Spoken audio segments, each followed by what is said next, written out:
Hey everyone, it's hard to believe that we're in the last week of this semester or in this course. I just want to say I appreciate all of your hard work and I hope that you've learned some things that will help you in your career as a teacher and then also with your relationships with other children and adults in your life. Just remember some of the techniques that we've discussed this semester can not only be applied to children, but also to adults in your life. So I want to take just a few moments and kind of dive into some things that aren't quite covered in chapter 11 or just cover a little bit deeper. So just give me just a couple of minutes to go over a couple of things with you. Okay, so one of the first things I want to re-emphasize to you is, as I told you from the beginning of the semester, people use the terms discipline, punishment, guidance, all interchangeably, but they are completely different. And here's a great website, understood.org, that kind of explains the difference. And I want to just take you to a couple of things. It gives you a scenario.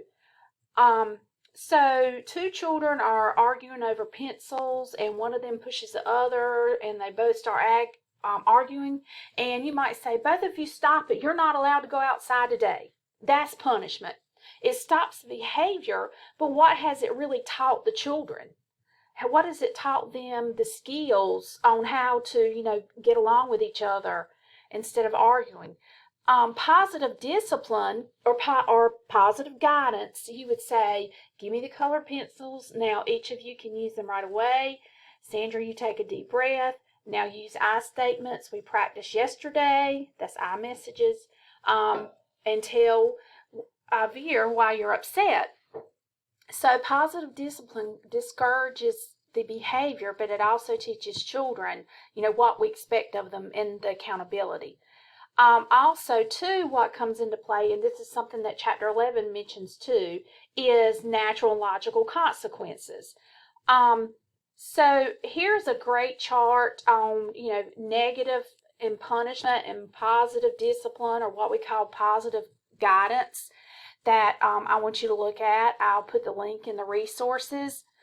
But also, some things children just have to learn on their own through consequences. So it gives you an example. Sandra was chatting with her friend during silent reading time. So the teacher assigns her extra math work. Javier skateboarded in the road after he was told not to. Now he has to do his brother's chores for a week in addition to his own. So the natural consequence is Sandra was chatting with her friend during silent reading time, so now she's behind in her book. She ends up missing her favorite TV show at home because she has to read for longer than usual. A logical consequence is Javier skateboarded in the road after he was told not to. You point out that since he made the choice to not follow the rules, he isn't allowed to use his skateboard for the rest of the day. Another good example of natural logical consequences that I use a lot is, let's say it's really like today. December 2nd, it's really cold outside, and a child does not want to put on their coat to go outside. Well, okay, don't wear it then. You're going to be the one that gets cold, not me.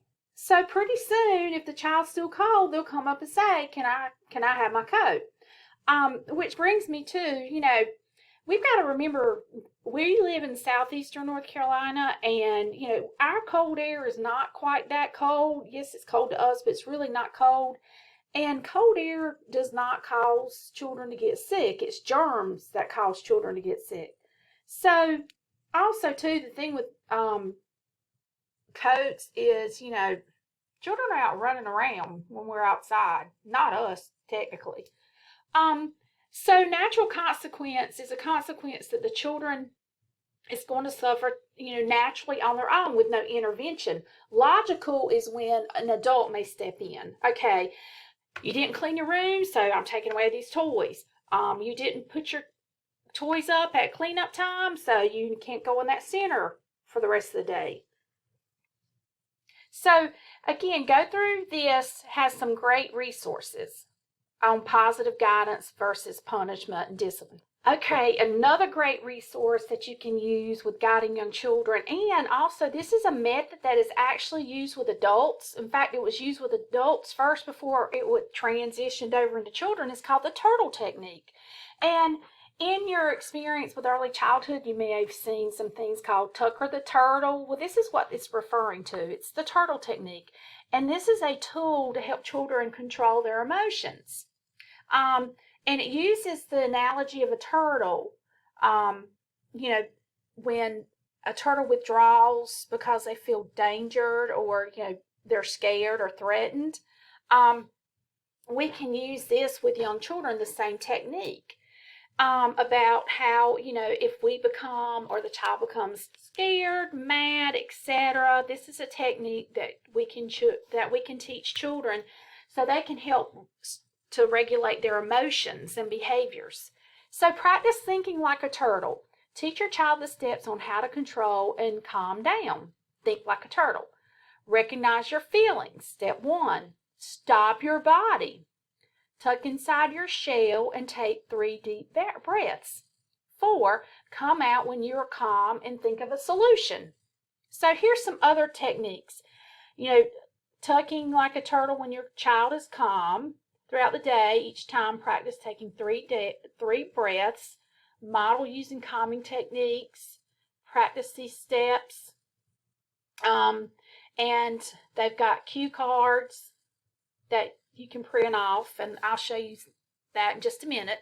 So, and teach parents about the turtle technique. Help children think of solutions. Ask for help. Say, please stop.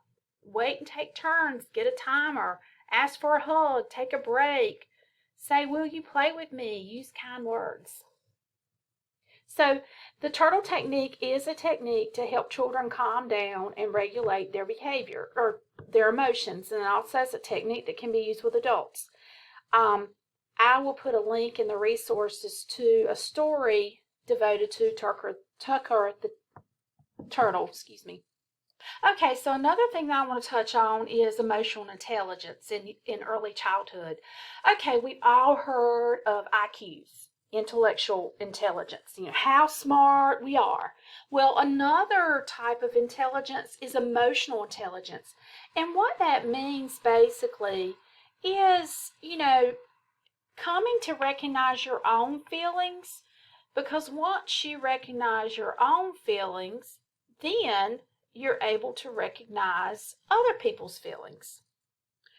So, for example,